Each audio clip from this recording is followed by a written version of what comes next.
We would like to acknowledge that this podcast was recorded on the lands of the Wurundjeri and Boon Wurrung people of the Kulin Nation. We value their cultures, identities, and continuing connection to country, waters, kin, and community. We pay our respects to their elders, past, present, and emerging. James, put down the coffee and listen, mate. This is important. Missy Higgins won the Best Album aria for The Sound of White. John Howard was Prime Minister. Pope John Paul II died. Microsoft released the Xbox 360. Doctor Who returned to TV screens. Live 8 concerts took place around the world to encourage world leaders to do more to tackle global poverty. And the first ever video was uploaded to YouTube, much like this one. The year was 2005. I'm Rich. I'm James. And that's Popcorn. Dun, dun, dun, dun, dun, dun, dun, dun, dun, dun. Their behavior's not good. I'll stop you now, right there, because The Swapties. One lamb kebab. I've abandoned my child! Now, give me money. Tell me who sent you. Listen, mate, this is important. Now it's $10. Oh, survivors.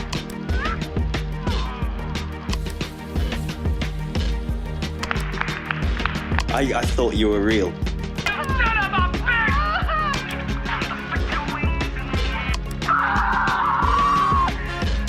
Ask me. That's popcorn. That's Popcorn.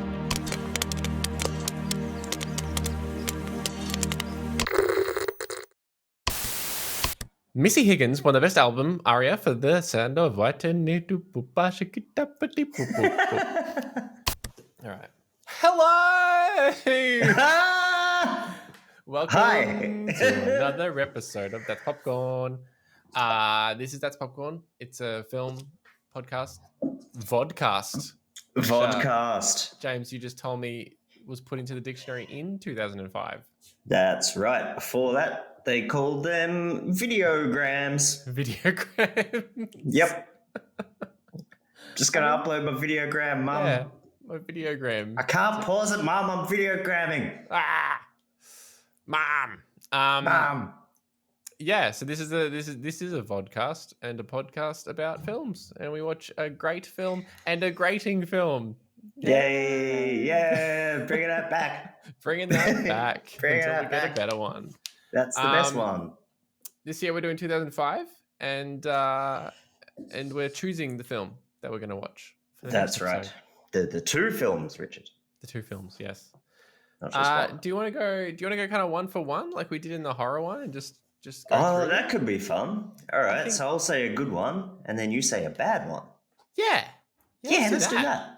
All right. That's freedom. Freedom, mate. That's what freedom means. We're in an unlocked world. Before That- Dan Andrews made it obvious, made it like not possible for us to do it.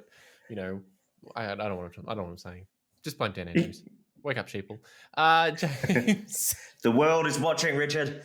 the world is watching. Hit us up with a good film. Here's something that the world watched in 2005. It's Batman Begins. Batman. That's not at all any of the Batman themes that have ever existed. There's been That like sounded 30. like Skyfall, but with the word Batman. Batman, he's a Batman. Batman Begins. A young Bruce Wayne travels to the Far East, where he's trained in the martial arts by Henry Ducard, a member of the mysterious League of Shadows. When Ducard reveals the League's true purpose, the complete destruction of Gotham City, Wayne returns to Gotham intent on cleaning up the city without resorting to murder. With the help of Alfred, his loyal butler, and Lucius Fox, a tech expert at Wayne Enterprises, Batman is born. He's born. That's what it says. I'm just reading the thing. How does a Batman get born? It's gross. They hatch out of an egg. It actually comes out of that. It comes out of the light that Chief Gordon uses to Yeah. signal Batman. What happens? And you can't. I think it's in the deleted scenes of Batman Begins, but like there's a whole big part where like Michael Caine has the little bat egg and he keeps it like tucked under his body. And then when he has to go get food, he does a little like shift over thing to Morgan Freeman, and then Morgan Freeman looks after the egg for a little bit. And then 20 months later, Batman is born. Yeah. Actually, Batman's actually a sequel to Jurassic Park, and there's just an egg, and there's like Michael Caine is what is it, Richard Attenborough's character? Yep. In full white. Very good. That is good. So that's Batman Begins. That's Batman Begins. Yeah. Everyone knows Batman Begins. That's where it began. That's right. Except it isn't. That said, I've only seen it like once. I can't even remember it. Yeah. I saw The Dark Knight before I saw this one. I remember it like Dark Knight was kind of the solidification of that sort of Christopher Nolan Batman thing. I think Batman Begins still might have dated a little bit.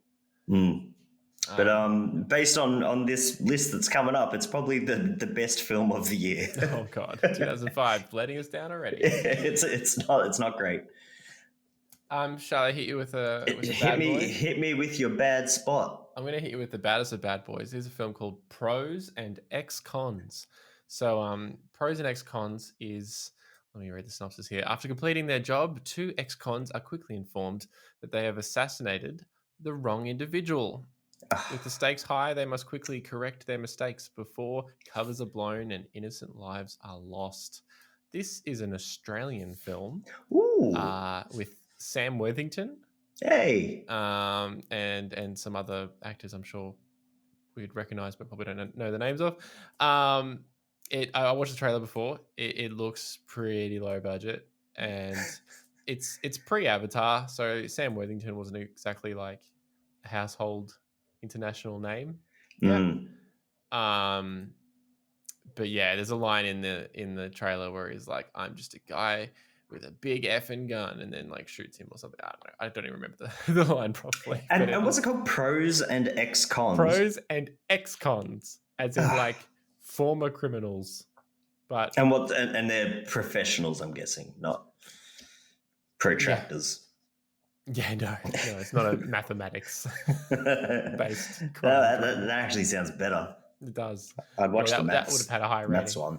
Yeah. But yeah, that's Pros and Ex-Cons. That's good. Next up from the good flicks, Sin City, not to be confused with Sim City, which would be sick. In Sin City, it's a quartet of neo-noir tales. A mysterious salesman narrates a tragic story of codependency, while a muscle-bound vigilante tears his way through the criminal underworld in search of his lost love. In another part of the city, a grizzled cop foils the ambitions of a child killer, and an ex-prostitute evades her ex-pimp with the help of her new boyfriend, Dwight. They loved X in 2005. Oh, God. I mean, this sounds like it could just be pros and ex-cons. Yeah. Like, that's literally what I just read. Have you seen Sin City? Not since it came out. I remember it looking very good, and then I watched it and go, that's about it. Yeah, it's super highly stylized, of course. And then they made a sequel, which was like A Dame to Kill For. Yeah, everyone hated it. I think the sequel came up in one of our other episodes as choice. I think. Yeah, I think it may have. Look, I mean, I'd be keen to sort of see this again at some point. I mean, even like it's in our top good movies list, but that's because 2005 was so poor. It's only got a rating in the 70s for the most part, but that's still quite high. Yeah. But that's a Sin of the City. Yep. Sin City 2000. That's the way. Did you ever play City sins? What Sim City games have you played? Every single one. Did you play Simcopter? Yes. Oh, Simcopter was a good one. It was like GTA 4 before it came out. Yeah, it was great because you could pilot the helicopter around the city that you built in SimCity 2000, which was just phenomenal. But it also had people, and you could be a person. You could walk around. And, that's great. Man, it was not good graphic-wise. Like, it's the kind of game that I think if you looked at it now, you would definitely think it's haunted. That's it. Yeah. It's one of those games like the killer uses in like a 2002 episode of CSI. And it's like, Yeah. oh, he's in virtual reality, and that's exactly what it looks like. Yeah, they would have used this in like fear.com in a deleted scene. 100%. There was also, is it SimCity? It's like a car one. We had a car. Yeah, I was But trying then to you remember had what that was like called. weapons on the car, and you Yeah. could like bulldoze or like destroy all the buildings and everything around you. Those are the Man, times. SimCity was violent. That's it. How did our parents let us do that? That's right. Anyway, back to the movies. Alone in the Dark is back on our list. I'm just going to say that. Hooray! It's back on our list. It was on our horror list. It's back again, 2005. Spoiler alert for the rest of the list. In fact, I'm just going to tell you right now, Blood Rain's on here as well. And I think there might be another... Oh, that might be it, actually. Alone in the Dark and Blood Rain, which are the two Uwe Oh, good. But what I will hit you up with in this one's a little bit interesting, I think, is Canetta. So at a Greek hotel in the off season, a chambermaid, a man obsessed with BMWs, and a photo store clerk attempt to film and photograph various badly reenacted struggles between a man and a woman. It's the debut film of, and I'm going to pronounce his name wrong because I don't have it in front of me. I can't wait to find out what the name is. Yorgos Lanthimos, who directed stuff like The Lobster and Killing of a Sacred Deer. And The Favourites. And The Favourite, which is interesting because this one's panned. It's quite panned. And I tried to find out why, and most of the people just say it's kind of boring. So, but it's got like 4.8 on IMDb, 54 Metacritic, 17 on Rotten Tomatoes critics, and 11 on audience. Oh, that is bad.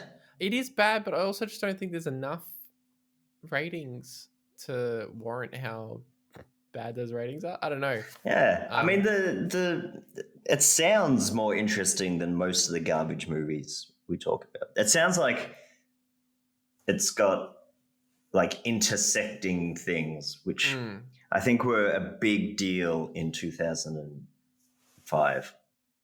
Yeah, and it's having watched the trailer, it's quite like, I wouldn't say it's striking, but it's got an interesting look to it. I think there's a lot of like handheld like video and stuff. So yeah, that's Canetta. I don't like the name. I'm going to put that right out there. I actually think of Viennetta. I do like that. Yeah, see how quickly you turn. Yeah, V for Viennetta. V for Viennetta. See that. All right, next is Kiss Kiss Bang Bang. 2-bit crook Harry Lockhart stumbles into an audition for a mystery film whilst on the run from the cops.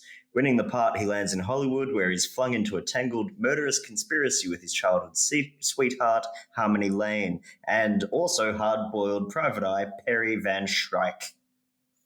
I think this was Robert Downey Jr.'s sort of return to Hollywood. And like, this film is severely, well, I think it's probably more appreciated now, but it was severely underappreciated when it came out. Yeah. Absolutely. Shane Black directed film and went on to do The Other Guys, which is pretty much just Kiss Kiss Bang Bang 2. It is. I've got the best joke about The Other Guys. Maybe I should save it for when we talk about The Other Guys in an episode, or maybe just tell it now, and I'll do it both. Yep. All right. So it's got Russell Crowe in it, and Ryan Gosling. That movie's for the birds. This one's got Robert Downey and Val Kilmer. So that's sad because Downey and Kilmer are sad words. Give us a bad movie, Richard. Okay, we're done talking about Kilmer. Great. Yeah. All right, we got next is Man Thing. Man Thing's come over from the horror list as well. Another 2005 film. Agents of an oil tycoon vanish while exploring a swamp marked for drilling. The local sheriff investigates and faces a Seminole Seminole legend come Yep, to that's- life. Man-Thing, a shambling swamp monster whose touch burns those who feel fear. Also on our Oh. list, we have Venom. There is a point. There is a Yeah. reason I'm bringing this up, which is a group of teenagers fear for their lives in the swamps of Louisiana, chased by Mr. Jangles, a man possessed by 13 evil souls, and now relentless in his pursuit of new victims. Both these films look the same. They're both sound like exactly the same. creepy looking swamp dudes, like killing things. So, yeah, I don't know. Just thought I'd bring that up. It was the theme. Interesting. Like, these are all big sort of swampy films in Louisiana. It was before Hurricane Katrina. So it was like before that was all like everyone was talking about New Orleans again. Yeah. That's interesting. Unless they're like really hot on they're like, oh, we can see this weather coming up. So let's start writing like Hurricane Katrina related film. Wouldn't put it past them. Yeah. What's good, James? What's good? A History of Violence is good. Apparently, well, it's middling good, but it's a good of a bad bunch. When a pair of petty criminals, I almost said pretty criminals, I definitely did, and I'm going to double down on it. When a pair of pretty criminals attempt to rob his small town diner, Tom Stall quickly and easily kills them both. In the flush of news coverage of Tom's seemingly heroic actions, a threatening stranger named Carl Fogarty comes to town, fingering the unassuming family man as long-missing Philadelphia mobster Joey Cusack. To the horror of his wife, Edie, and teenage son Jack, Tom finds he must confront his violent past. 2005, when you could still say fingering in a synopsis. Yeah, I read that and then felt weird about it and was sort of double-checking the sentence as I said it. I'm like, does it say fingering? Yep. So Ed Harris fingers Viggo Mortensen in this film. Ah, cool. That sounds like a Viggo Mortensen film. Sounds like a David Cronenberg film, for sure. It's, again, like I thought this was a fairly, really well-regarded film, but then looking at the ratings, you got a 87, that's pretty good as a critics rating, audience 76. I think just because around the time there was nothing else, so I just assumed that this was like top tier. I thought this was like a solid 90 across the board, but not so, Richard. Not to be. Yeah, I never saw that one, but I don't know. Wouldn't mind. It's violent. Ah. Yeah, in the name. Yeah. Son of the Mask is up next. Tim yes. Avery. Yes. An aspiring cartoonist finds himself in a predicament when his dog stumbles upon the mask of Loki. Then, after conceiving an infant son born of the mask, he discovers just how loony child raising can be. Does that mean he has a son whilst he conceives a son whilst wearing the mask? That's how I heard it. Oy. This is the sequel to The Mask, and they decided that Jim Carrey was great as the Mask. So who else can we get? Who's the equivalent? Yeah, who's definitely going to be sticking around for a while as a household name? Jamie Kennedy was the choice. Yeah, not a good one. Not a good one. This film's got 2.2 on IMDb. Tomatoes 6 critics and 16 audience. Yeah, look, not a fan. If you do want to see something that is really excellent with Jamie Kennedy in it, I recommend yourself and anybody listening to this to look up the New Year's party that he hosted. Yeah. That's probably the best anti-cinema. Like it's a work of art. It is amazing. Like, it's got like Macy Gray or someone on it. Yeah. And everything goes wrong. Everything is just the worst. I love it. I cannot stop watching it. Makes this we could look like a work of art. Yeah, we could do a whole podcast just looking at a different 30 seconds of that. Just analysis of that. Just analysis, and it'll be a hit. It's like an unintentional Chris Gethard show. It's amazing, like how something can go that wrong. Yeah. Yeah. But what is I don't think Son of the Mask is the same level of quality. It's actually just And bad. also just like the character that the mask inhabits. So like the Jamie Kennedy mask version. I don't know what to call it. Loki, is it? Yeah. Just looks like terrifying Conan O'Brien or something, or like a terrifying Gary Busey. It's really off. Like it's really unsettling. It doesn't even look like Jamie Kennedy. Whereas, I mean, I guess the mask didn't look like Jim Carrey. Yeah. It did a bit. I don't know. Yeah. Having recently seen The Mask and just realizing that it's pretty bad, I'm even less interested in seeing this than I previously would have been. Yeah. Yeah, look. Very, And very I feel like premise. this has more of like a kid's vibe as well, maybe than the Mask, because the Mask was kind of a bit grown up. There's some jokes there that kids should not be. The Mask was dark. Yeah. Yeah. Anyway. All right. Good films. Here we go. The 40-Year-Old Virgin. Andy Stitzer is an amiable single guy who works at a big box store. Living alone, 40-year-old Andy spends his free time playing video games and curating his action figure collection. Despite his age, Andy has never had sex, so his friends, including the laid-back David, push Andy towards losing his virginity. While attempting to get over his awkwardness around female customers, Andy meets local shop owner Trish, and they begin a tentative romance. I don't believe the humor in this has dated all that well. But you say it hasn't. It's still perfect. Yeah, I mean, there's like a 20-minute scene where they're talking about putting pussy on a pedestal. It's probably not quite. I don't know. Yeah. The whole "I know how you're gay." What is it? Yeah, that was the whole thing. It's like, you like Coldplay. I'm like, oh, okay. Yeah. This film though was the breakout performance or role for Elizabeth Banks. It was. I think. Was it?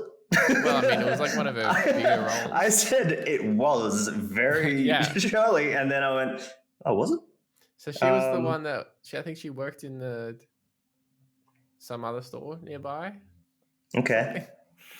And like it's like Steve Carell's first interaction with a woman or something, and then he meets up with Catherine Keener's character. I do like Catherine Keener. I got a lot of time for Catherine Keener. I think she's great. She owns like a store that sells things from eBay in person. Yeah, it's like an eBay store. Yeah. I think Jonah Hill. Is it Jonah Hill? I feel like Jonah Hill has a role in this where he gets mad. He just wants to buy like roller skates or something. that sounds He's like, why can't I like a thing. Buy them online? I was like, I don't know. So I guess I'll just give you some money and you can give me these shoes and... You know, I know, it seems so strange. Yeah, so I'd just rather buy them from you, straight up. Yeah, I know, I wish it could be that easy, but... I wish too, but you're making it extremely difficult for me.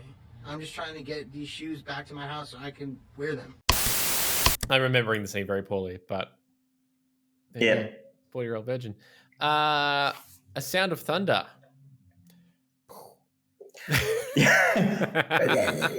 Oh, that I've never heard thunder in my life, evidently.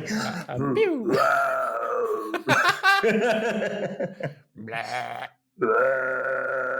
thunder.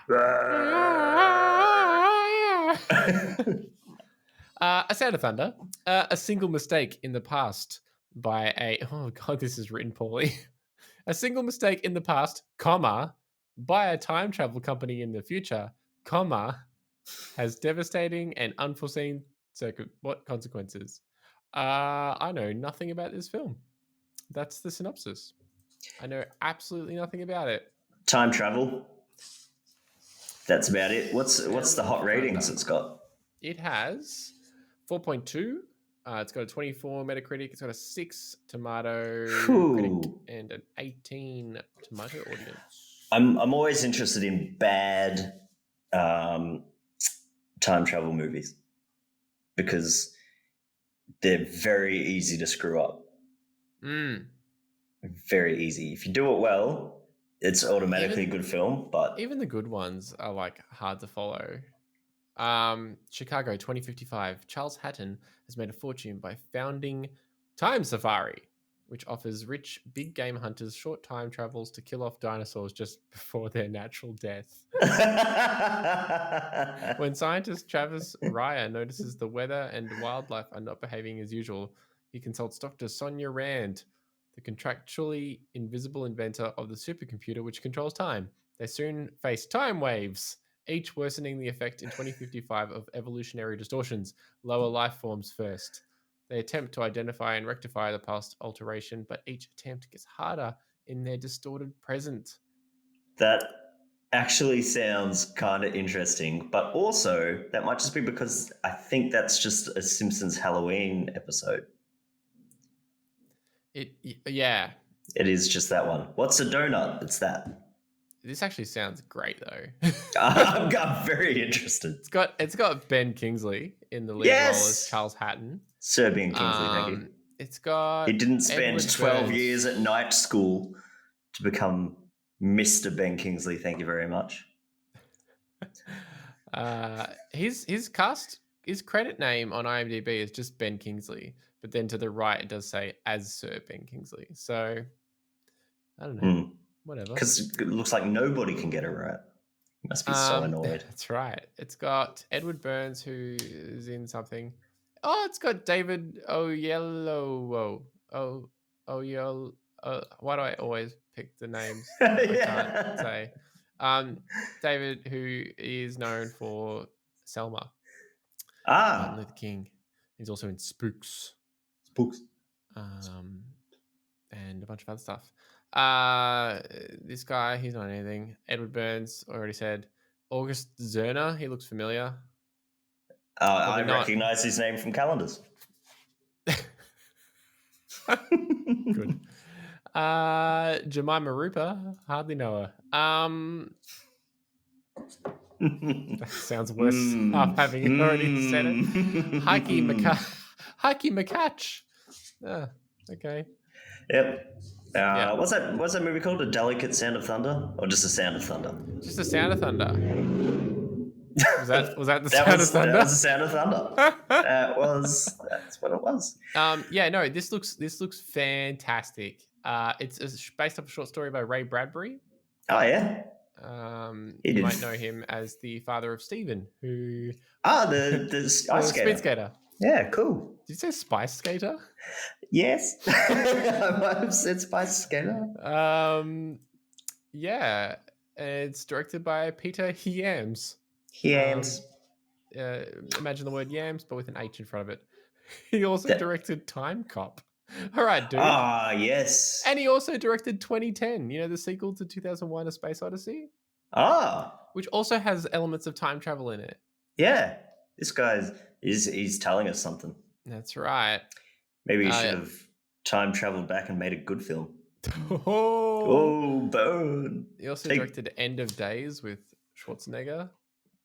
Yep. End of Days, that's a time thing, It is. when the day ends. The day. Days. That's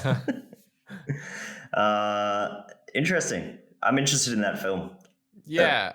Yeah. I'm interested in it too. The Star Chamber, he also directed. Nothing about time. And also Relic, also nothing about time. But Sound of Thunder. Yeah, that looks good. That looks all right. All right. Good night and good luck. I'm going to bed. Yeah, good luck doing this on your own. When Senator Joseph McCarthy begins his foolhardy campaign to root out communists in America, CBS News impresario Edward R. Murrow dedicates himself to exposing the atrocities being committed by McCarthy's Senate investigation. That's in quotation marks. Murrow is supported by a news team that includes longtime friend and producer Fred Friendly, Oh. The CBS team does its best to point out the senator's lies and excesses, despite pressure from CBS's corporate sponsors to desist. So again, this is what I thought was a very well-regarded film. I know it won Oscars. Everyone's like, "Oh, George Clooney can direct. He's very good at stuff." And then he proved to us later that he couldn't. Yeah, he did do that. But yeah, again, the scores here, like Metacritic 80, Rotten Tomatoes critic is 93, which is What? That's pretty good. Audience 83, like this is as top as we're getting here. Yeah, it's pretty good. I remember enjoying this film when I first saw it. I think I saw it at the cinema, which is weird for 2005 because I would have been like 17. That's a very grown-up film for a 17-year-old to be seeing. Yeah, were you trying to go into the 40-year-old virgin and just went, oops? Yeah, I was trying to see Son of the Mask. I took the wrong turn. Yeah, all black and white, this film. Yep. Which is a bold choice. A lot of smoking. I remember a lot of smoking. Just every scene, they're all just like, bah. Yeah, on the darts. On the darts. Well, that's good night and good luck. That's all I got for you. Well, all that smoking led to The Fog. Ah! A thick mist full of vengeful spirits haunts a prosperous island town off the coast of Oregon as its inhabitants try to learn their town's dark secret in order to stop it. Basically, this is The Mist, but it's The Fog. Yep. Not a lot you can do different with mist or fog or smog. But also, I love how the synopsis says a thick mist. All right. Why? But this is like obviously, I think the remake of the original The Fog. Yeah. Whereas The Mist was or something. Yeah. Whereas The Mist is the Stephen King one. Yeah. I still think it's the same. And then The Smog is like the climate change version. Yeah. Yeah, The Fog, 3.7, 27, 419. Is that what you need to dial if you want to speak to Fog? Yeah. Any I'm trying to think of a stupid joke, but I can't. Go for Fog. I don't know. Yeah, I was like, can you give me when are you gonna give me a lift? No, that doesn't make any sense. You've called the Fog log. I don't know. I don't like that. Yeah, look, that's The Fog. I'll also give you this one while I'm here because I feel like we've got a lot more bad movies than we do good movies. Okay, it's cool. We go to that. Boogeyman. 4.2, 32 Metacritic, 13 Tomato Critic, and 21 Tomato Audience. And it goes for an hour and 29 minutes. A young man tries to deal with his childhood terror that has never stopped haunting him. Thanks for that really in-depth synopsis there. That's the whole thing. That's the whole synopsis. Okay. Boogeyman is I think it's a bit of a horror film thing. I did notice that it had Zooey Deschanel's sister Emily Deschanel from of Bones fame, and it also has Xena Warrior Princess Lucy Lawless. Wow. It's also got Barry Watson, who I've never heard of, but he does look a little bit familiar. Bazwa. What's he from? Seventh Heaven. Oh, you love that.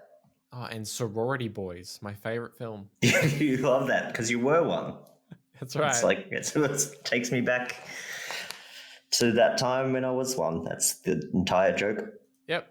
Yes, Boogeyman. It's nothing to do with Boogie Nights. No. Disco Stew's character in The Simpsons was originally named Boogeyman, and then they're like, that's not even a joke. It's not even funny. That makes sense, though. It does make sense because that's what he likes to do, and he doesn't need to advertise. They could have had like a little subplot about him being like spooky. I'm sure that's been done. 100% that's been done in Disco Stew as spooky. Yeah, I reckon 100%. I don't reckon it has. Disco Stew spooky. There will be. Disco Stew tries to pick up Marge. Yep, that's pretty spooky. That is spooky. She's married. Happily married. Yep. Don't like that. Not watching that one. Okay, what else we got, James? We've got big movie from 2005, Brokeback Mountain. Oh, yep. In 1963, radio cowboy Jack Twist and ranch hand Ennis Del Mar, Ennis, hired by rancher Joe Aguirre, played by Randy Quaid, yes, as sheep herders in Wyoming. One night on Brokeback Mountain, Jack makes a drunken pass at Ennis that is eventually reciprocated, though Ennis makes his longtime sweetheart Alma, marries his longtime sweetheart Alma, and Jack marries a fellow rodeo rider. The two men keep up their tortured and sporadic affair over the course of 20 years. 20 years. And that's Brokeback Mountain. Again, I expected the ratings for this to be higher, but it's like mid-80s, which is still quite 2005. high. Oh, very good. I'm thinking of Footloose. Similar story. A lot of outcry to this film. Is it Ang Lee? Yeah, it is Ang Lee. Yeah. Yeah. I mean, it's probably like the most important film in that list. Yeah, I would say so. I mean, a lot of talkers like, "Oh, the world's not ready for this." I'm like, come on, like it is. Yeah. Is that the worst people? Yes. Probably so does Son of the Mask, though, but for different reasons. It's because the mask is evil presence. I've got one for you. Unless, are we done with? Yeah. Hellraiser, Hellworld, which is I think Hellraiser. Can you read the synopsis with the word hell in front of every single word? Because I feel like that's the only way to do it. All right, here we go. Hell gamers, hell playing, hell MMORPG, hell based, hell on, hell the Hellraiser film. Damn it! Hell films. Hell find, hell there, hell lives, hell endangered, hell after, hell being, hell invited, hell to, hell are, hell rave. Hell the hell host, hell of, hell witch, hell intends, hell to, hell show, hell them, hell the, hell truth, hell behind, hell the, hell Cenobite, hell mythos. Gamers playing MMORPG based on the Hellraiser films find their lives endangered after being invited to a rave, the host of which intends to show them the truth behind the Cenobite mythos. So this is a Hellraiser sequel, Pinboy, you know? Yep. Cushion Boy. Yep. I did just read that they're doing a Hellraiser series on HBO next year. Not on Shudder? Not on Shudder. Hellraiser. I've never watched a Hellraiser film. I don't think I have either. They look good, like artistically. Yeah, like I watched creative the trailer costumes for this one. and stuff. Not what I expected. Like it was very kind of like early 2000s, like and it's like people in like, you know, that just the clothing of the time, the haircuts of the time. They're like, yeah, man, we're the Hellraisers. We're gonna like raise hell. Oh my god! And you're like, okay, cool. This is that kind of film. This is like what is it? Hackers without the computers. Yeah, I like that you said that they're playing an MMORPG. Did I get that letters right? I don't think I did. The ones, you know what I'm talking about. Yeah, the wows. And I'm thinking that this is the film that has SimCity in it. Yeah. Yes, Simcopter. Simcopter. Definitely in this. That's it. Hellraiser, Hellworld, Simcopter. We've also got, I'll give you another two. We've got The Cutter. A detective comes to the aid of an aged diamond cutter. It's a Chuck Norris film. Yes. Then we have The Ginger Dead Man returning for another episode. An evil yet adorable gingerbread man comes to life with the soul of a convicted killer. This real-life cookie monster wreaks havoc on the girl who sent the killer to the electric chair. I would not say that it is yet adorable. Having seen that gingerbread man, no way in any hellscape is that thing adorable. Is that, yeah. That's the true Hellraiser. That's hell-raising flower.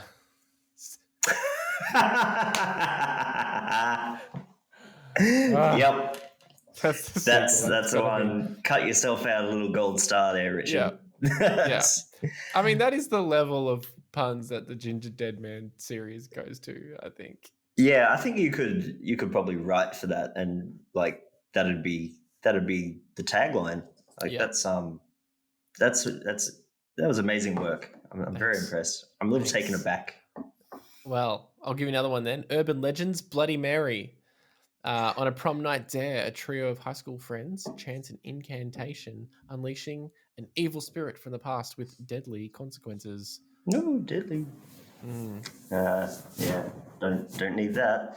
All right, you want a good one? Yeah, hit me. Yeah, King Kong. Peter Jackson's expansive and expensive remake of the 1933 classic follows director Carl Denham and his crew on a journey from New York City to the ominous Skull Island to film a new movie. Accompanying him are playwright Jack Driscoll and actress Ann Darrow, who is whisked away by the monstrous ape Kong after they reach the island. The crew encounters dinosaurs and other creatures as they race to rescue Anne, while the actress forms a bond with her simian captor. I haven't seen this, but I went on the ride at Universal Studios. That was cool. Good video game, apparently. Or maybe it wasn't a good video game. Maybe it's the opposite of that.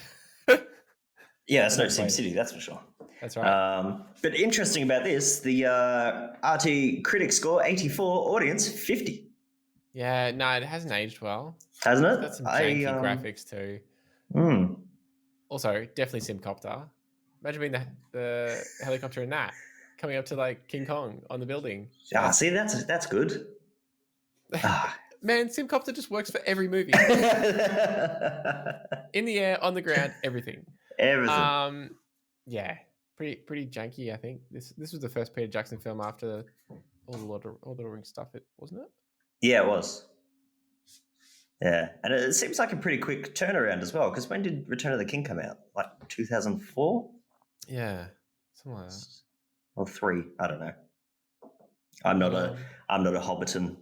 That's what fans of them are called. That's right. Yeah. Yeah. They're called Hobbitons. I feel like there's got to be. They're Tolkien ringers. The ringers. Have you watched is it Kong Skull Island or something? I have watched that one, and I thought that was actually really good. Yeah, it was a mixed response to that film. I never saw it, but no, I really liked it. It was like Apocalypse Now, but with a monkey. Great. Yeah, I'm into that. I should put it on the list. What else you got? I made a joke about this before. Didn't even remember it was in the list. V for Viennetta. Hey. Following World War, London is a police state occupied by a fascist government, and a vigilante known only as V uses terrorist tactics to fight the oppressors of the world in which he now lives. When V saves a young woman named Evie from the secret police, he discovers an ally in his fight against England's oppressors. Fun fact about this, it's more of a fun fact about me. I've got a lot of friends who have recommended this movie and given me the DVD, and I never watched it and gave it back to them and said that I did, and have been telling fibs my entire life. Is this your way of like admitting it? It is. Confessing on podcast? It is. I'm telling the world. So you still haven't seen it? Still haven't seen it. I've told so many people that I've seen it and that I really enjoyed it. I remember, is that going to happen if we pick this film? You're going to come back next week. Like, yes, I saw it. I feel like I have to. Yeah, I mean, I've seen it. I remember it being quite a good film, but I also watched it probably maybe not 2005, but maybe like 2006 or something. Yeah, it's one of the kind of earlier post-Matrix Wachowski sisters film. Is it? Did they do this? Yeah. I did not know that. Yeah. Which makes it even more interesting because there's all these kind of, from memory, there's all these different messages about like hiding your true identity and stuff. Or, because Stephen Fry's character, I think, is in it and is vilified for his homosexuality or something. There's some. All right. That's interesting. Yeah. So Maybe Yeah, I might be should worth- see it at some It point. might be worth watching. Maybe I should. I mean, Or might not be. I think it's better than some of the other films that they've done since. yeah, well, it's sort of been downhill since then. Although I'm one of the only people that like the Cloud Atlas. So, bye. I haven't seen Cloud Atlas. Yeah, I'm Was gonna that get. them? Yeah, Was Jupiter Ascending them? yeah, Oh, so both of them. Okay. yep, I always get those two films mixed up, and now I know why. yeah, yep. Well, let Well, me hit ya with give me a baddie. Bewitched. Oh Thinking yeah, he can overshadow an unknown actress in the part, an egocentric actor unknowingly gets a witch cast in an upcoming television remake of the classic sitcom Bewitched. Oh man, that sounds real meta. that is real, man. That's way more than I thought Yeah, it was gonna be. So the TV show Bewitched exists in the film Bewitched, and they're remaking it, but then he casts an actual witch. Yeah. Whoa. Wow. Nicole Kidman, Will Ferrell. Congratulations, well done to both of you for making this film. Electra, we've also got Electra the warrior survives a near-death experience, becomes an assassin for hire, and tries to protect her two latest targets, a single father and his young daughter, from a group of supernatural assassins.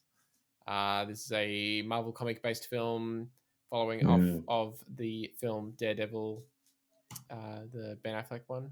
Yeah. This is Electra with Jennifer. Yeah, who is Garner. it? That's right. It is her. And what's Electra's powers? She's got nunchucks or something? She's got nunchucks or something, it says in the synopsis. I don't know. Is she just good at fighting? Yeah, I don't know. I think like this is when they were doing these superhero movies before they kind of knew what superheroes could be. Yeah. Or superhero movies could be. And so they're all just a bit garbage. Yeah, and it's like when their superpowers are just like good fighters, it's like it doesn't always gel. Like what's her name? Black Widow's character in Black Widow. Black Widow's character Scarlett Johansson in the Avengers. Yeah. Like she's a real good fighter, and you know. But like this guy can travel into dimensions. So like I want to see more dimension hopping, not just jumping off a table. Mix them all together. But anyway, they make it work at least. Good on them. Good. And then I'll give you one more. The Honeymooners.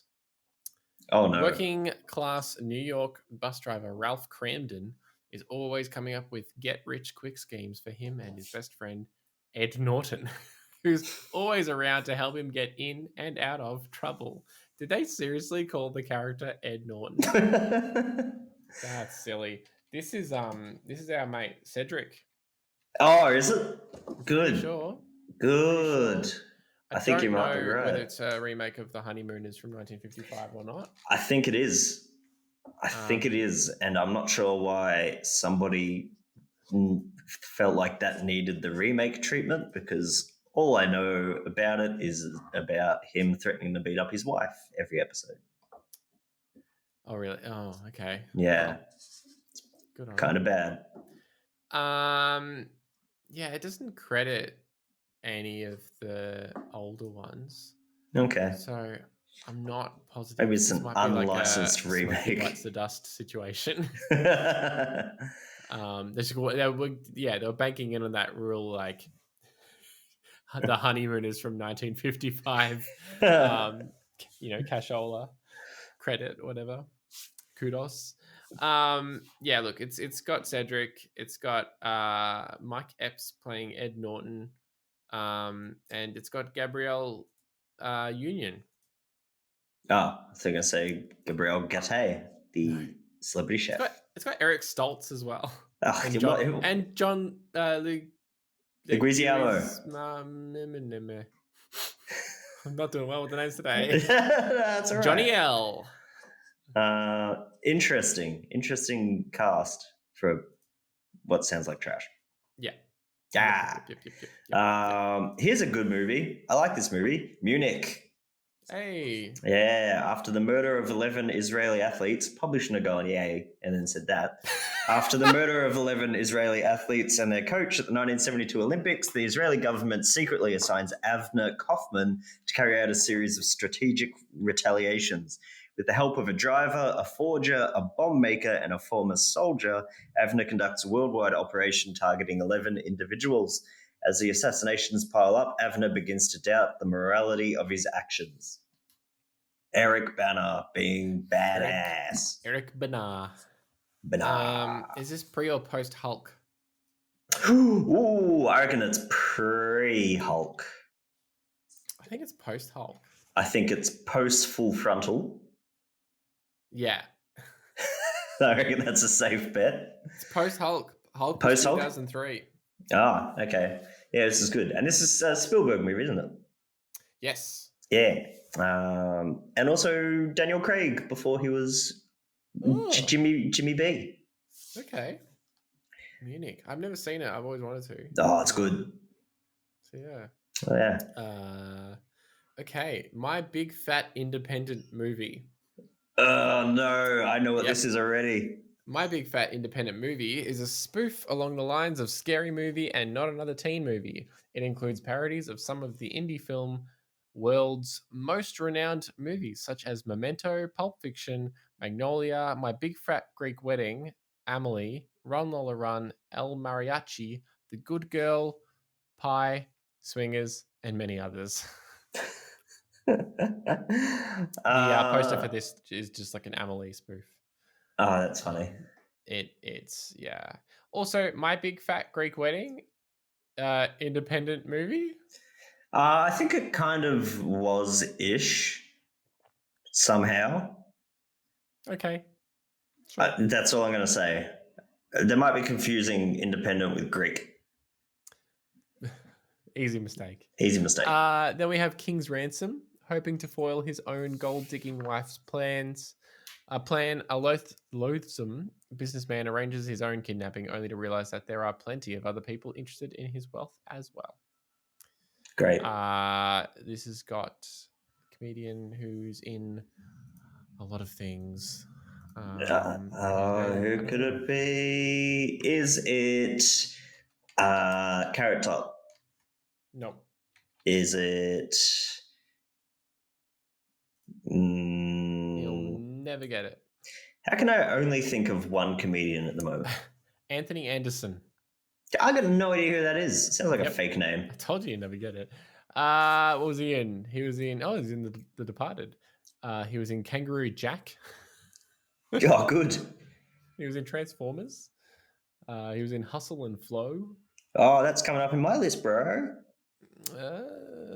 What? Yes. Yeah, it's a movie. Anthony Anderson too far. Yeah. First time anyone said that sentence.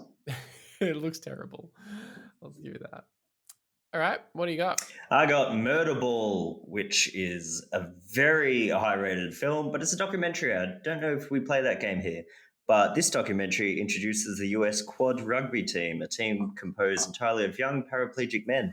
Using special wheelchairs and very little protection, the players play full contact competitive rugby using rules only slightly altered to accommodate their limitations. The film follows the team as they discuss the sport, their lives, and how they ended up in their chairs to begin with, while they play their way to the 2004 Paralympic Games in Athens, Greece. That's Murderball. Murderball. And that game is bloody crazy. Yeah, it looks scary. It is insane. No murder, though. No murder. Is there a ball? Yeah, I think so. Oh, that's good. So they're half correct. Half there. I've got XXX State of the Union. Oh, Darius good. Stone, a new agent in the XXX program, is sent to Washington, D.C. to stop a coup attempt against the President of the United States. This stars Ice Cube replacing Vin Diesel. Ice Cube? Yep. Yes. Ice Cube replacing Vin Diesel as the XXX person. It's got Samuel Jackson and it's got Willem Dafoe. Yay! Willem! Yeah, Willem. Friend of the show, Willem Dafoe. Yeah. It actually I was looking at the Rotten Tomatoes page for this, and there's a picture of him like falling down. I think it's like a train explodes above him, and I don't think it's a screenshot from the film because it looks sick, and I just feel like it's not going to live up to that expectation. And then sorry. I was because I haven't seen the first Triple X movie, but is the whole plot that he's very good at like extreme sports? I think it is. I think based in the extreme sports. Yeah, it's like I can snowboard and mountain bike. Yeah, well, damn, I bet you can shoot a guy. And then following that, we've got The Adventures of Shark Boy and Lava Girl 3D. Yeah. This is one of those Robert Rodriguez kids films. Yeah. Like Spy Kids and all that junk. And it stars Taylor Lautner, who is known as the Wolf Boy in Twilight series. But he's a kid in this one. Doing flips, Ben. That's good. And being 3D. Being 3D. Wow, yeah. Well, it's like, get out of my face. Richard. What else you got? I got Junebug. On the way to meet with an independent artist, might be a Greek artist, we don't know. On the way to meet with an independent artist in the South, newlywed art dealer Madeline is convinced by her husband George that they should stop to meet his family in North Carolina. Madeline's affluent lifestyle clashes with the family, but she befriends George's wide-eyed and pregnant sister-in-law Ashley, who is nearing her due date. Through the family, Madeline gains greater insight into George's character. I'd never heard of this movie. Reading that, it sounds really boring, but it's got a critic score of 86, an audience score of 73, so it must have something good about it. But I'm sort of snoozed just reading that, to be honest. I think doing it this way has really kind of melted the films together. So when you do read a synopsis, I'm expecting something absolutely trash. Yeah. And so I'm in a different mindset, and it's it's interesting. I don't know. Yeah. It's really flipping it on its head. Yeah. Speaking of flipping it on its head, Juice Bigelow, European Gigolo. Oh, that's flipped. Here's a synopsis for you. Juice is tricked again into man-whoring by TJ, only in Amsterdam, while other man-whores are being murdered in his midst. That seems like a really respectfully made film. Definitely, is kind to sex workers. That's Juice Bigelow, European Gigolo. Then we have The Ring 2. I'll crack through these because they're sequels, and I feel like we're not going to pick them. Yeah. The Ring 2, 6 months after the incidents involving the lethal videotape, new clues prove that there is a new evil lurking in the darkness. It's just another Ring film. Yeah. Hard to expand on something like that, really, is it? And then we've got Doom, which is a video game movie. 3, 2, 1. It's a game movie.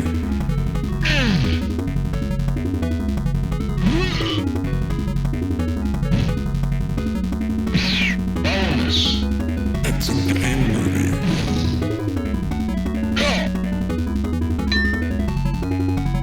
Game over. Yay! Space Marines, although I have lopped off the letter S at the start of this, so it actually says Pace Marines. Pace Marines, slow down. Oh, they're so hasty. Are sent to investigate strange events at a research facility on Mars, but find themselves at the mercy of genetically enhanced killing machines. Dwayne "The Rock" Johnson, who will come up again in this list, is in this as one of the Doom guys. That's I didn't know that Wayne the Doc Ronson was in this, but there he is. Wayne the Doc Ronson. Wayne the Doc Ronson. It sounds like the real name of Doc from Back to the Future. Yeah, it's not, but it might be. I don't know.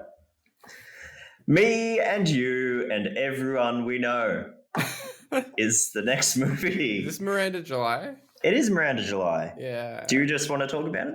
Sure. I know this film. I've seen it. It's fun. I have you? I haven't seen it. Right. Single Dad Richard Meets Christine, a starving artist who moonlights as a cabbie. They awkwardly attempt to start a romance, but Richard's divorce has left him emotionally damaged, and he struggles to remain open to the possibilities of this new relationship. Meanwhile, Richard's sons, the adolescent Peter and 6-year-old Robbie, take part in their own clumsy experiments with the opposite sex. That does sound fun. Yeah, I mean it's a Greek film. Yep. Yeah, so yeah, it's fun. It's nice-ish. There's quirkiness to it. Yeah, I remember enjoying it. Miranda July is kind of fun anyway. Yeah. I often confuse it with Miranda Devine. Is that her name? And she's awful. No, yeah, no, bad. Yeah, real bad. Yeah. Their names are the opposite of what you expect. So Miranda Devine, not divine. Miranda July, not a month. What else we got? The Kid and I. Aaron Roman is a teenager with cerebral palsy who dreams of starring in a big-time action movie. When his father grants Aaron his wish for his 18th birthday, he experiences the reality a bit hard to manage. Wow, this sounds awful. I really don't like that this exists. No. Kid wants dream because he has debilitating illness, and then he finds out that his dream's really hard. It's like, oh, great. The debilitating illness wasn't bad enough. That's your dream's difficult. It just sounds like a Make-A-Wish gone wrong. Anyway. Oof. That's rough. Broken Flowers. Jim Jarmusch film with an excellent soundtrack. When his latest girlfriend leaves him, retired computer magnate Don Johnson has no greater ambition than to sit around the house when he receives an anonymous letter from a former girlfriend claiming he has a 19-year-old son he's never met.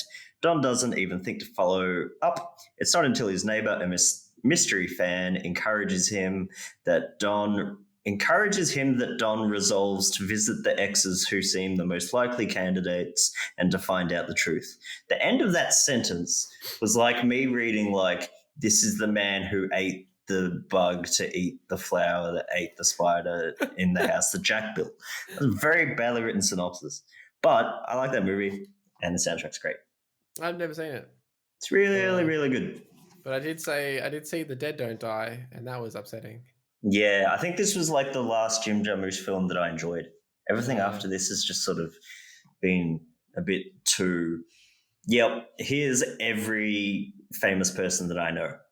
Yeah. I'm gonna put Iggy Pop in this because I can. Bill Murray, here he is. Yeah. And here's some Wu-Tang, and Tilda Swinton's in it too. Yeah. And here's Jack White, and it's a movie. And it's a movie. Yeah, and also they talk about the fact that it's a movie in the movie because I'm so meta. Yeah. Well, Broken Flowers avoids all of that and is just a good movie. Alrighty. Give me one. The Crow, Wicked Prayer. So this is a sequel to The Crow. Yeah. On his way to becoming an immortal demon, a gang leader orchestrates the murder of an ex-con and his girlfriend. This is not to be confused with Pros and ex-cons. Sounds like it though. Yeah, it's a Crow sequel. So whatever. I've also got Underclassmen. A young detective goes undercover at an elite private school to destroy an international stolen car ring. To destroy an international stolen car ring. That makes it sound like a literal ring. Like, yeah, someone's wearing it. It's like made out of a Lamborghini that belonged to somebody else. Not like dismantle or maybe arrest or destroy. Yeah. Yeah. Just... Who's in that one? Anyone we know? No. None. No one we know. None of our friends. None of our friends are in it. They make better choices. Yeah. Underclassmen. Who's it got? I don't remember seeing anyone familiar in it. Nick Cannon. Is the main actor. Good. It's got Cheech. Oh, every movie's got Cheech these days. Cheech and Chong fame. It's got Sean Ashmore, who you might know from X-Men 2. Nope. X-Men 1. X-Men 3? Also X-Men 3. Yay! As Bobby Drake / Iceman. And Oh, then is he the dude that was in The Boys? The Boys? Was he in Yes. The Boys? He is in Yeah. The Boys. He's in The Boys? He's also in he's in like a couple video games, I think. Yeah, I Which think I is read weird. that because when I watched The Boys, I was like, this guy's really familiar looking. I can't work out where. And then Yeah, I he's in looked Quantum up. Break, Yep. which was a video game and TV series, I think. Yeah. I didn't realize they released it as just a TV series. That's really bizarre, but anyway. And then he was also in the Dark Pictures, Man of Medan, which is like a horror video game type thing from the makers of Little Big Planet. They also did like Dawn of something, Time. Dawn of Blood, Dawn Rising, Dawn Under Dawn, until Dawn. Good. I think. Got there. Yeah. Also, funny thing about Sean Ashmore, if you go to his IMDb page, it says he's known for, and then it lists 3 of the 3 X-Men films, the first ones, where he's Bobby Drake / Iceman. And then it lists a 4th film called Frozen. That's weird. And I'm like, oh, good old Sean Ashmore, known for his portrayals in icy ice. situations. Also, not the Frozen you're thinking of. It looks like some bad thriller. That's a shame, I guess. So that's Underclassmen. I got one for you. Cinderella Man. Oh, Not Cinderella Man. Cinderella Man. During the Great Depression, ex-boxer James J. Braddock works as a day labourer until his former manager Joe Gould offers him a one-time slot against a rising young contender. After he wins a shocking upset, Braddock goes back into the ring full-time against the wishes of his frightened wife, May. Dubbed the Cinderella Man for his rags to riches story, Braddock sets his sights on the defending champion, the fearsome Max Bayer. When you said Xboxer, I thought this was another video game movie. No, it's not. Didn't have video games during the Great Depression. Fact. Well, that's why. Fact. This actually, in a year of terrible movies, this actually had higher ratings than I thought. I thought this was like a bad film. Oh. But it's got IMDb 8, RT Critic 80, and RT Audience 91. And I'm like, that's really high for a Russell Crowe movie. There you go. Yeah. Give me one. Tarzan 2. Not This that is one. the sequel to Tarzan. I think it's a cartoon. It only goes for an hour and 12 minutes. I imagine this is like a direct-to-video thing. Yeah. Then we've also got Rebound. An acclaimed college basketball coach is demoted to a junior varsity team after a public meltdown. That's the Mighty sports Ducks. Movie. That's the Mighty Ducks, yeah. That is the Mighty Ducks. Yeah. Now we're going to need a sports movie little intro. A lot of whistles. Yeah, that's it. And a siren. Yeah. Yep, a siren. Yeah. One of those sports sirens. I'll have like a like, you know, someone like bouncing a basketball in an empty arena. Yep. And then like a and then a siren, and then a woo, like a cheer of people because they just like got the thing in. And then like a whistle, maybe. I think that's really good. Yeah, I'll do that.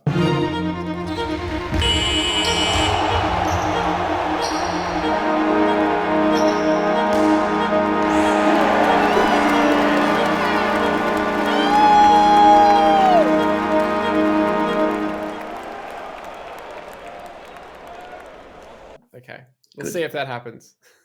You'll know. Listeners will know if that happens. Yeah. Yep.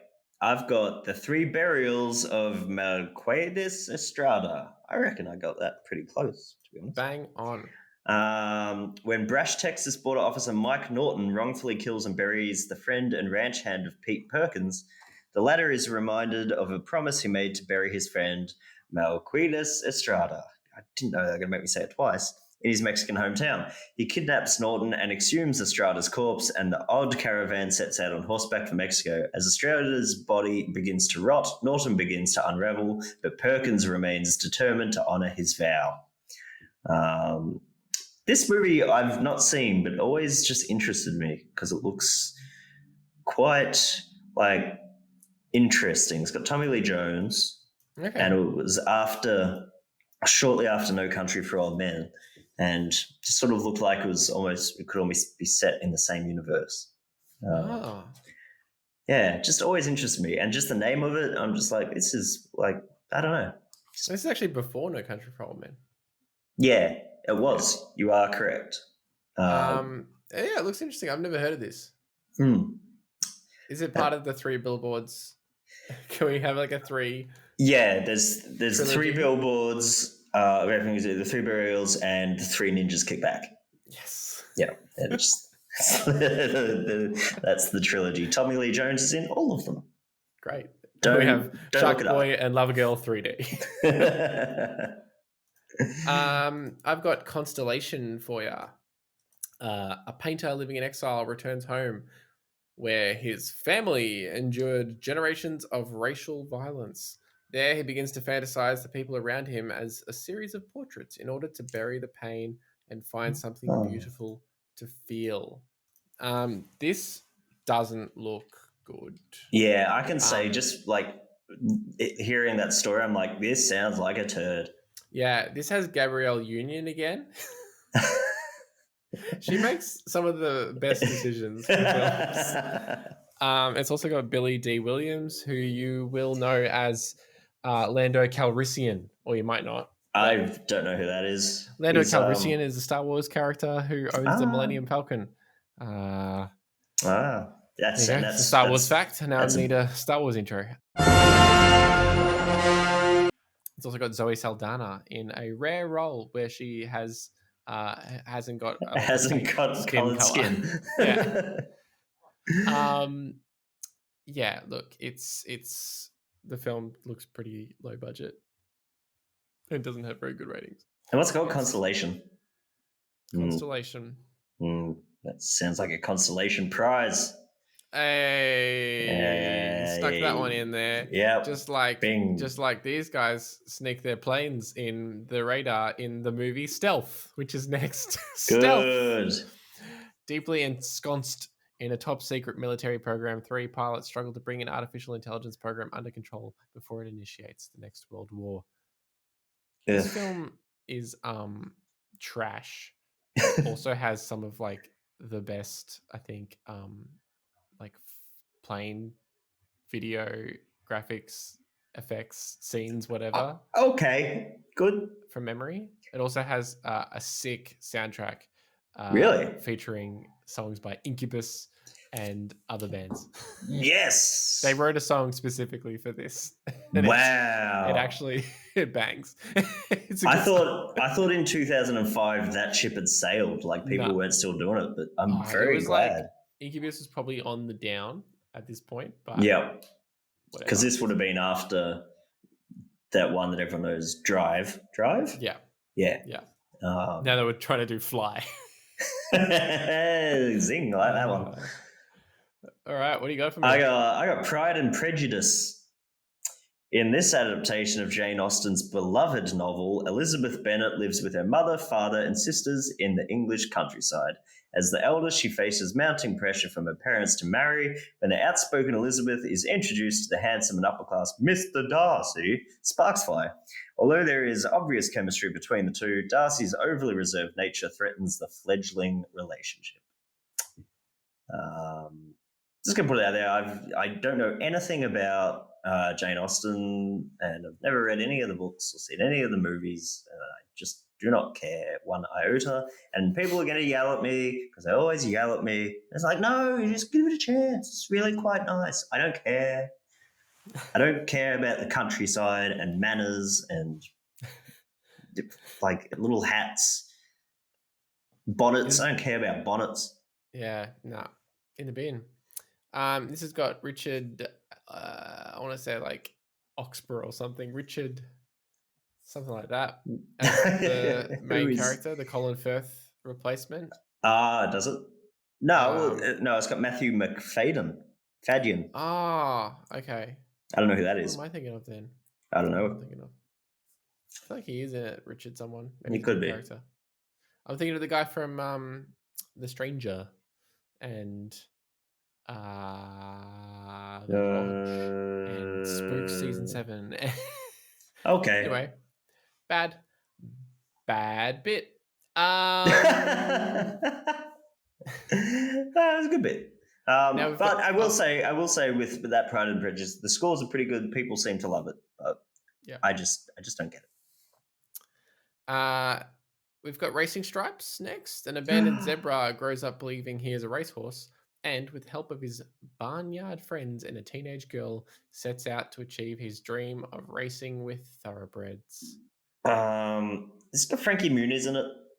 I don't know about that, but it's got Hayden Panettiere, Hayden Vianetta. From Heroes. Yeah.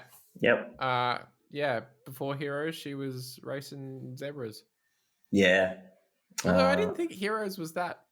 Heroes must have been after this. It seems like a Look- similar time. Yeah, it would have been after this because like Lost was first, and then Heroes came after Lost. Right. Yeah, Really? Lost came out before Heroes. I think so. Wow, okay. Mm. And then we've got House of Wax. A group of teens Yes. are unwittingly stranded near a strange wax museum and soon must fight to survive and keep from becoming the next exhibit. Not the next exhibit from Pimp Your Ride fame. This is how they get decided. Paris Hilton, I think. Yep. Filmed in Hilton. Queensland, I believe. Oh, really? Yeah. Okay. That must be why all the wax was melting. Yeah, I should have done it down It's here. warm. Yep. I get that. It's up also what got you're Alicia Cuthbert. Cuffy, as we call her. Yeah. Who you would maybe know from The Girl Next Door or 24. That rhymes. Thank you. I now have one of my favorite movies, I think. It's called Cache, or it's called Hidden, but in French, it's Cache. Set in France, Georges is a TV literary reviewer and lives in a small yet modern townhouse with his wife Anne, a publisher, and his young son Perrault. They begin to receive videotapes through the post of their house and family, alongside obscure childlike drawings. They visit the police with hope of aid to find the stalker, but as there is no direct threat, they refuse to help. As the tapes become more personal, Georges takes it upon himself to figure out who is putting through his family through such horror. Yep, that's not well written, but it's a very good movie. I really like it. So it's like a thriller, or is it? It's a French thriller, so it's not a thriller. It's so it's just you're just on edge, and because it's what's his name? I want to say Michael Haneke, who directed it, who also did Funny Games and The White Ribbon. And this is, I really like this movie. I remember when I first saw it, I'm like, ooh, this is a good movie. I like it. Internet doesn't seem to think exactly the same thing. Critics score 89, pretty high. Audience 78.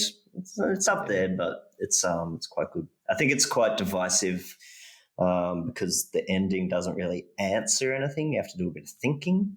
Oh yeah, and people don't want that. With people their don't want that.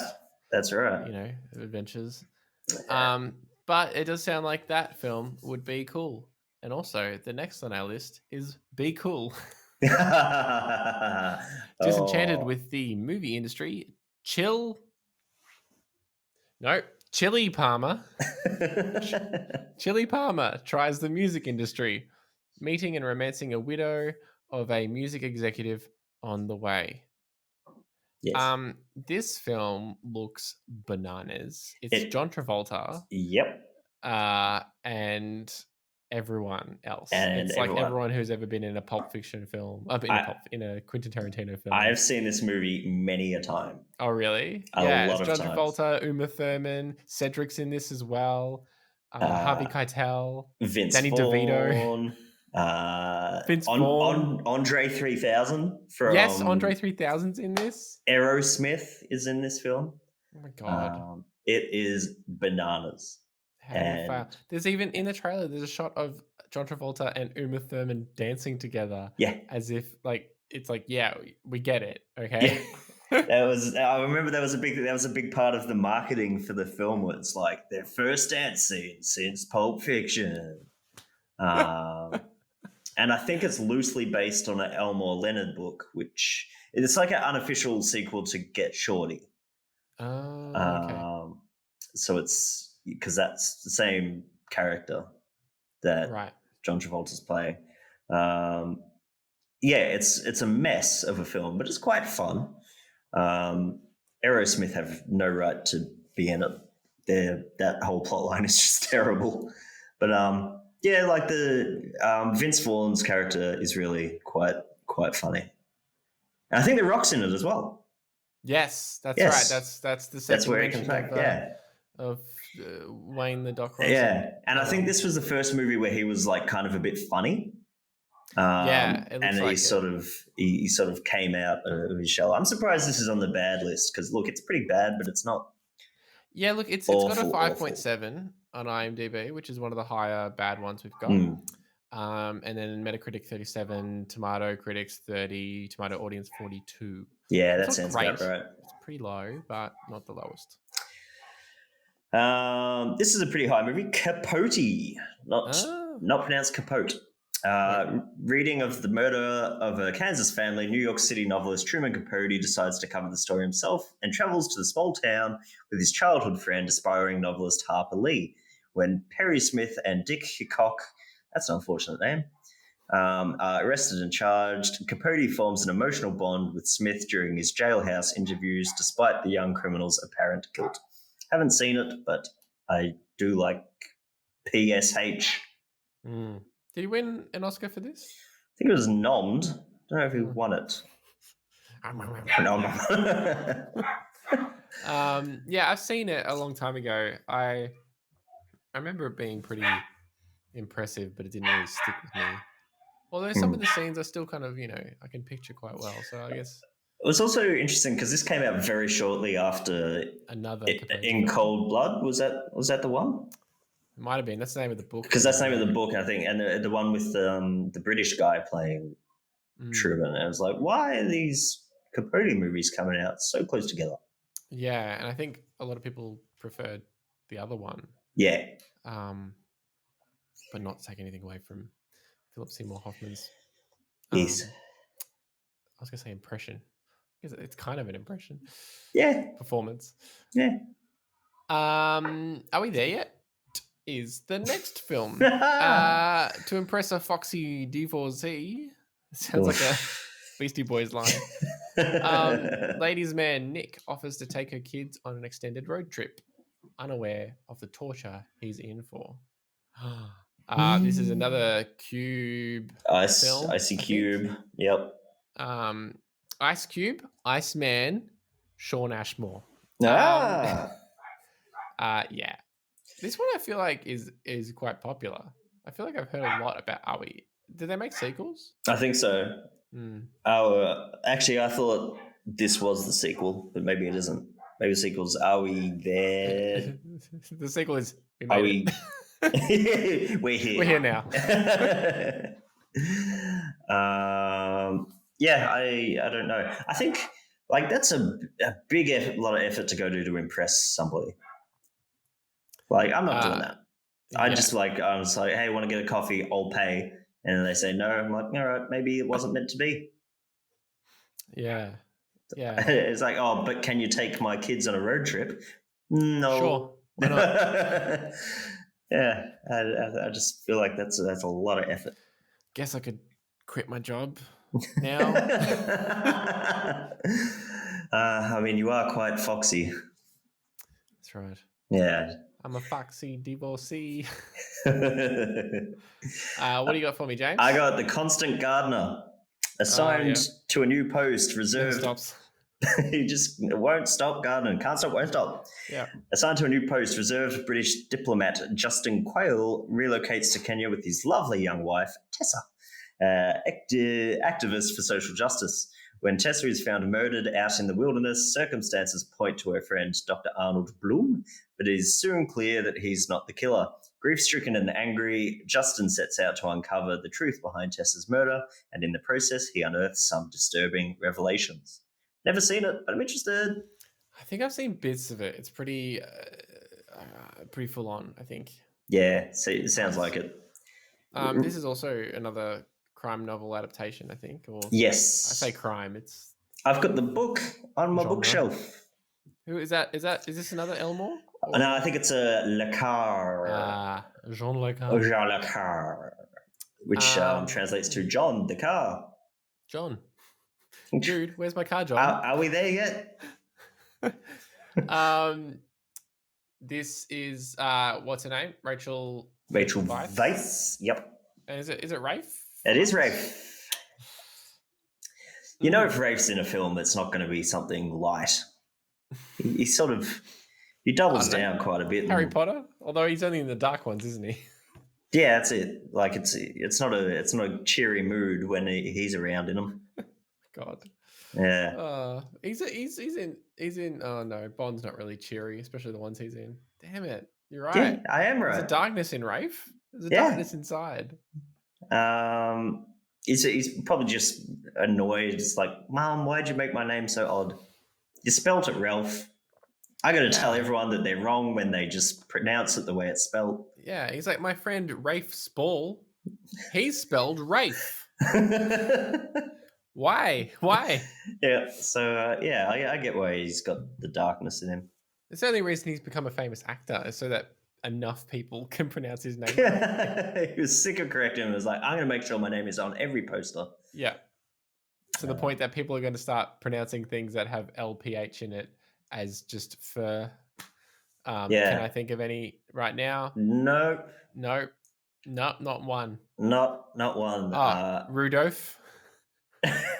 Rudolph, the red-nosed reindeer. Yeah, I got Ray Wiggum, my favorite Simpsons character. Yep. Is it Rafe or Ray? You can't tell because his surname begins with an F. Oh, that makes me angry. Yeah, so it's like Rafe. Is it Rafe Fiennes or is it Ray Fiennes? Or is the F silent and his name is Fiennes? Ray Fiennes? I don't know. Oh, we got no idea. Ray Fiennes sounds like a Franco Cozzo style, whatever. Like, come down to Ray Fiennes. Ray Fiennes. We sell fences. We sell all sorts of fences. We got tall fences, low fences, mid fences. We got thick fences, thin fences. I'm Ray Fiennes. Buy a fence. Get a fence from me. I'm Ray Fiennes. I'm Ray Fiennes. Got fences. Fences. No fencing here. Keep your swords away. Just fences. Do we have gates? No. Fences. That's Ray Fiennes. Very good. I had a hay fever attack during that. I was wondering if you're going to make it through, but you did. I had to power through it. I don't even know what movie we're talking about anymore. That was The Constant Gardener, obviously. We didn't get sidetracked at all. Yeah, well, I mean, that one's definitely in the mix. And also, the next film we've got is In the Mix. A successful DJ manages to rescue a powerful mobster one night. In order to repay him, the mobster gives him the task of protecting his daughter. In the Mix. What do we know about In the Mix? Oh, this is the one with Usher. Oh, good. Usher in the lead as Daryl. It's got bad ratings, of course. And that's what we got. What just happened? The trivia that comes up, if you go to the IMDb page, it says, "Did you know?" And then it says trivia. And I'm pretty sure this is random, usually what comes up. But the one that came up for me right now is Usher developed an awesome cocaine addiction during the filming of this movie. Oh, that's sick. The first user review comes up. The headline is "Someone Punch Me." Oh, that sounds great, actually. Oh man, Uh, it's so you said he's a DJ, but his name is Daryl. yeah. Well, I would like to draw your attention to the movie Hustle and Flow, where DJ is a pimp Ah, living day to day on the tough streets of Memphis, Tennessee.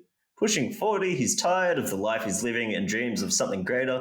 When he meets up with an old friend who is now in the recording industry, he's inspired to turn his life around, uses his criminal life as an inspiration to create rap music. When he hears that a rap superstar is coming to town, DJ works a hustle to gain the rapper's attention and hopefully get signed by a label. This is the movie where 3 6 Mafia won a Grammy. No, an Oscar. Won an Oscar. 3 6 Mafia won an Oscar before you did, Richard. Well, I'm sure they'll win one after I have as well. That's not how time works. Except in the movie that is about time travel that I can't remember the name of. The Sound of Thunder. Sound of Thunder. Ba-bow. That was Hustle and Flow. This is the one that's like, it's got the, it's hard out here for a pimp. Yep. That one? That's the one. Yeah. That's the song. I've seen bits of it. Mm. Bits of it. I've seen zip of it. Terrence Howard? Terrence Howard. No relation to Ron Howard. No. Actually, I shouldn't say that. Could be. Could be. Distant relative. We don't know. Hide and seek, James. Are we doing that now? Oh, I'm so like on the verge. I must have just inhaled something. Oh, during the podcast. like Usher style. Like an awesome addiction to cocaine. I just love the description. What an awesome addiction. What an you awesome got. addiction. That's it. My favorite TV show is My Awesome Addiction. Yeah. To cocaine. To cocaine. In brackets. Hide and seek. So hide and seek, as a widower tries to piece together his life in the wake of his wife's suicide, his daughter finds solace at first in her imaginary friend. This is a horror film starring Robert De Niro and Dakota Fanning, which is yes. I remember the poster for this. Yeah, and she's got an imaginary friend called Charlie. Charlie. Oh, they were always called Charlie. They're always called Charlie. My invisible friend who's evil is named DJ. But it's always Charlie Chaplin, so that's why. Yeah. Or I was going to say Charlie Diaz, but that's not her name. It's Cameron Diaz, and she was in Charlie's Angels. Ooh. Big stretch. What do you got for me? I got The Squid and the Whale. A pair of brothers living in Brooklyn are caught in the middle of and deeply affected by the divorce of their erudite parents, Bernard and Joan Berkman. Older sibling Walt sides with dad and acts out at school, while younger brother Frank quietly backs up mum. The household tension rises further when Joan's writing career takes off and surpasses the failed ambitions of her professor ex-husband. I remember seeing this, but I don't remember anything about it. Yeah, a little indie sort of. Yeah. Jesse Eisenberg. Yep, and Jeff Daniels and Laura Linney. Yeah. Yep. I think.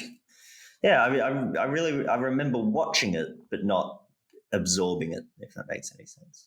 Yeah. Yeah. That does check out. Monster-in-Law. The love life of Charlotte is reduced to an endless string of disastrous blind dates until she meets the perfect man, Kevin. Unfortunately, his merciless mother will do anything to destroy their relationship. And then she dies and becomes the imaginary friend of Dakota Fanning in Hide and Seek. This is Charlie. No. I don't know anything about this. I think it's got Jennifer Lopez. Yes. I think it's got that actress that is older who plays the mother-in-law. Older actress.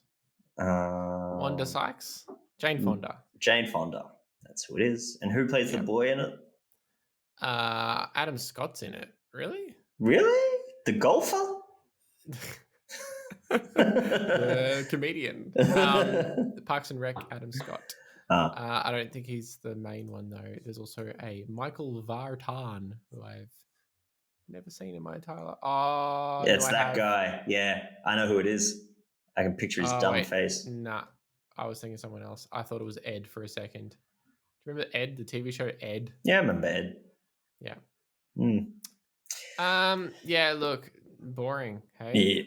But there is a good photo of Adam Scott here at the premiere, and he has some really good 90s hair. It would have been quite young. Yeah. Yeah, because this would be pre-Party Down. Pre-Buddy Down, pre-Parks and Rec, Yeah. like people actually liking Adam Scott. It's got Will Arnett in it. Ah, interesting. It's got Stephen Dunham. Why do we know Stephen Dunham? Or maybe we don't know Maybe Stephen Dunham. maybe we know. Oh, he died. Oh, that's a shame. All right, was in- pour one out for Stephen. Yeah. 48. It's quite young. Good. So that's Monster-in-Law. Let's cheer this up a little bit. We got 2 more good movies left. Okay, we've got one more bad one, so that works out. Wow, good. Walk the Line, the rise of country music legend Johnny Cash begins with his days as a boy growing up on the family farm where he struggles under the scorn of his father. As the years pass, Cash ends up in Memphis, Tennessee with his wife Vivian and breaks into the music scene after finding his trademark sound. While on tour, Cash meets the love of his life, singer June Carter, but Cash's volatile lifestyle threatens to keep them apart. I walked alone. There we go. Walk hard. Wait, no. Wrong Yeah. one. I watched that movie recently. How's And that dated? it's pretty good. Okay. Yeah, I enjoyed it. I haven't seen Walk the Line since I saw it at the cinema. And everyone in the world was a little bit obsessed with Johnny Cash for about 2 months. Mm. Was he still alive when this came out? Yeah, I think so. Nova was playing Johnny Cash songs. But also Johnny Cash was like covering what? 9 Inch Nails. Yeah. Yeah. Again, not really a popular Nova choice, but No, there we were. interesting mashup there. That's how you get that kind of music onto Nova, is to take two things that they would not like, put them together. Yep, that's right. Last film I've got is Domino. A recounting of Domino Harvey's life story. The daughter of actor Lawrence Harvey turned away from her career as a Ford model to become a bounty hunter. This is a story of a woman who was a car. I knew it. That's great. This is Keira Knightley. I feel like this might have been like Keira Knightley's first sort of serious foray. She's dark. She has guns. And she dirty. came from Bandit like Beckham and maybe Pirates. Yeah. It's got Mickey Rourke in it as well, I think. Pre-wrestler. Yes. I remember watching this and just being a bit confused by it, but I don't remember it being awful. Yeah, look, it's probably the highest rated one here. So for that reason alone, it's probably not going to make our list. It's got an 18 to Metacritic, but it's got a 56 audience. So wow, it's quite stylish to look at. Right, if you've got that kind of like early 2000s grunge. Yeah, it's very contrast, green. It is very green. Yeah. Gross. Spit. Right, hit us with our last good film, and I left this for last because this is your time to shine, Richard. Grizzly Man, pieced together from Timothy Treadwell's actual video footage. Werner Herzog, remarkable documentary, examines the calling that drove Treadwell to live among a tribe of wild grizzly bears on an Alaskan reserve. Devoted conservationist with a passion for adventure, Timothy believed he'd bridge the gap between human and beast. Spoiler alert. When one of the bears he loved and protected tragically turns on him, the footage he shot serves as a window into our understanding of nature and its grim realities. Yes. Yes. Yep. Any thoughts on that? Did you leave this for me because I was going to do a Werner Herzog impression? Yeah, I did. Yes, okay. It is a duality of man that we have a bear and a bear man. But it turns out that in the end he could not bear it. Oh, God, I love it. Yeah, you're on fire today, man. Give this man an Oscar. He took the reins with his bare hands, but then the bare hands took the reins of his neck and snapped it, henceforth dying. It's a pretty bad Werner Herzog, but anyway. I can only do content or performance. I can never do both at the same time. Great. So that's the good and the bad. That's the good and the bad. Let's take a quick break. We'll come back and we'll select a couple films. Okie doke. Welcome back. James. Yeah. Let's look at these films and let's pick two. And I reckon we can do this. I reckon we can do this within our power. Yep. Is anything jumping out to you from either list? We'll go broad. Yeah, look, I think from the bad list, that time travel movie sounds like absolute garbage, and I'm interested in it. Yep. That's the big one that's popping out in my mind, but I know there were some others that we were kind of interested in. Yep. Did you have thoughts? So that is, A Sound of Thunder is definitely jumping out to me. Canetta is also jumping out to me, but for different reasons. Yes. Because it's so linked to like a good director. Yeah. That sounds interesting too. I don't think it'll be as fun as A Sound of Thunder though. Also pros and ex-cons. Kind of just for the Australian vibe there. I don't know. Have we watched an Australian film yet? I don't think we have. I don't think we have. That could be a way in. So from the good list, I don't think there was any time travel movies. Just looking through the list, no, there's none there. Also no Australian movies. I mean, there is Munich, which has Australian link. Eric Bana. There's also A History of Violence is time. That's about time. 40-Year-Old Virgin is about time. That's got time in it as well. There's also V for Vendetta, where you've had many times to watch it but haven't.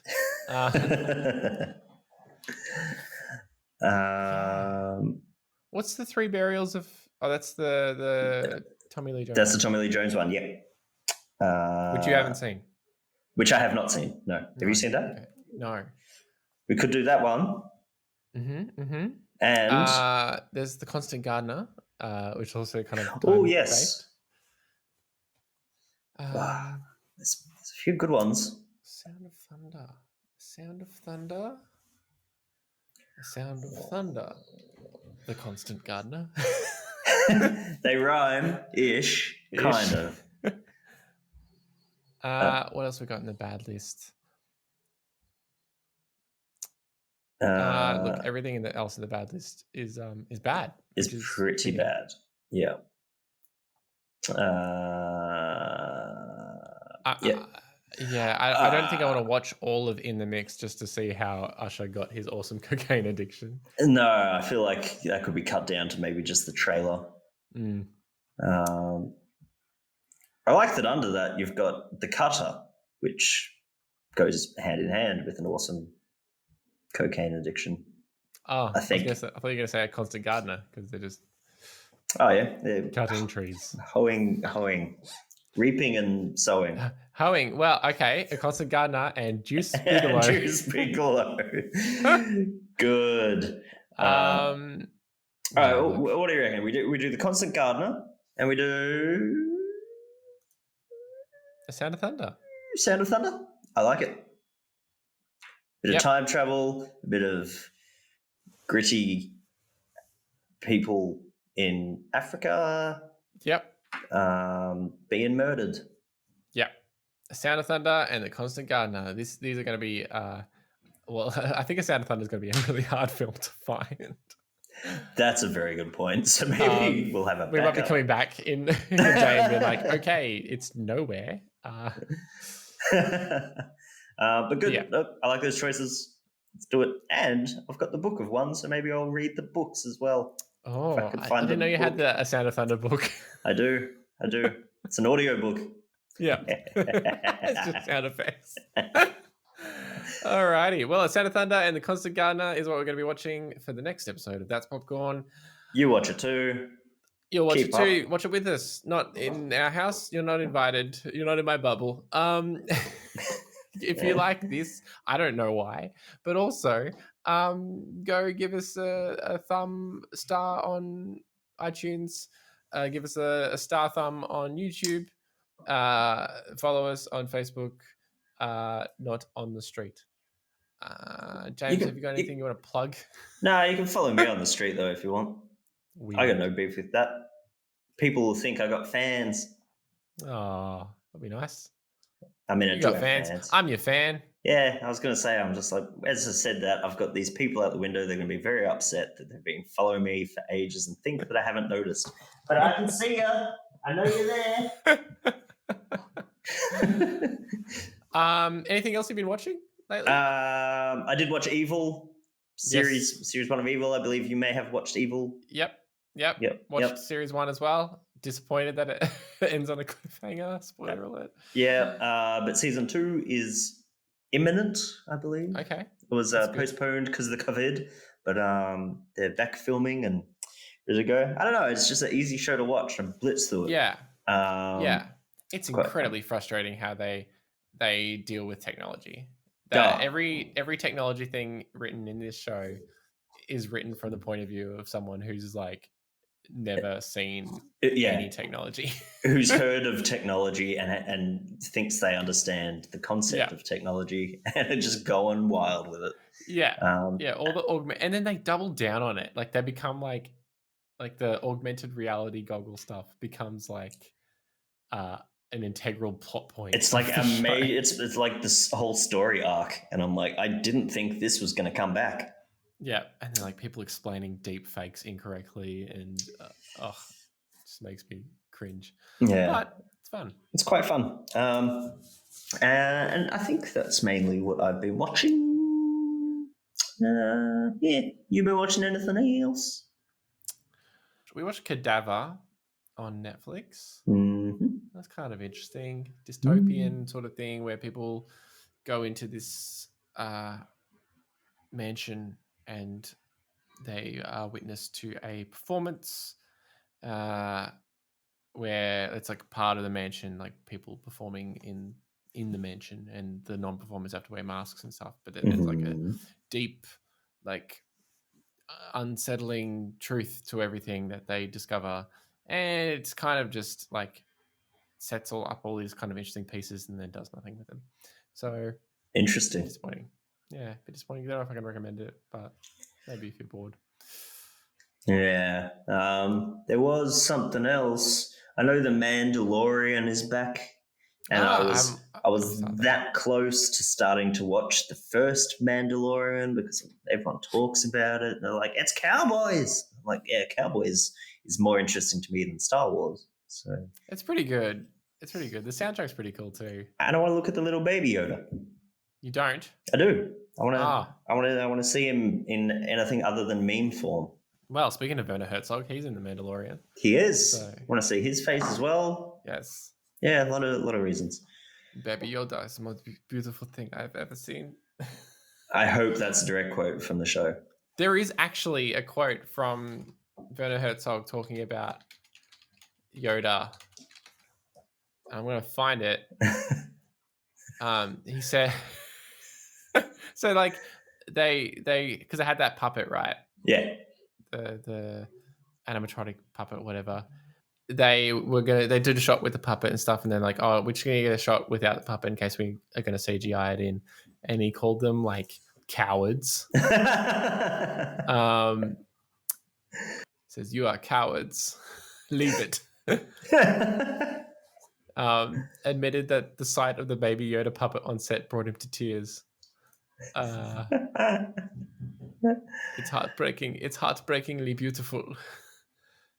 There's that documentary Werner Herzog eats his own shoe because he made a bet with somebody. He said, I bet you don't finish this movie. If you do, I'll eat my shoe. And then the guy finished the movie and was like, well, looks like I'm going to do it. So that turned into a little documentary where some celebrity chef cooked up his shoe and then he ate it. I wonder if there's now going to be one Werner Herzog eats a Baby Yoda puppet. Oh no, he couldn't do it. It brought him to tears. Yeah, well, maybe it just needs more salt.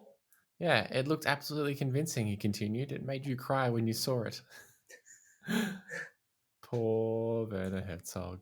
I feel like I need to watch it now. Yeah, and also they've got this really interesting approach to like how they film on the projected screens that are like rendering the Oh, background okay. in real time. So they use like an Unreal Engine based thing where That's they render interesting the to backdrop. me. So it's like the old school sort of projected screen that you would see, like, you know, in every inside car shop Yeah. from the earlier part of the century, last century, and but it's rendered in real time, and so when the camera moves, the screen like moves with it, the parts that the camera can see, and then the rest is sort of like just an abbreviation, or I guess a simplification of that background. That's cool. What it means is you don't have like green screen issues of like fringing and stuff, especially around like stuff like hair. And also everyone's lit appropriately. Yeah. So you don't actually need to set up, you probably would set up maybe some other lights as well. Like you might have a light on the face or something to make them stand out a bit better or something. But like most of your ambient lights taken care of as well. That's It's really cool. You should check it out. That is very cool, and this is like far more tech talk than I think we'll ever get to in this podcast again. But 100% no. but that's interesting, and I've now got 2 reasons to watch it. Yep. Bye Yoda and special effector. I don't know what that was. You already know Star Wars language. Special effector. Yep. Yeah, dude. That's all I got. Mr. Han Solo.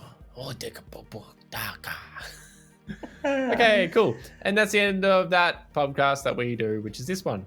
Bye. Bye. 2005. Staying alive. 2005. Where's the off button?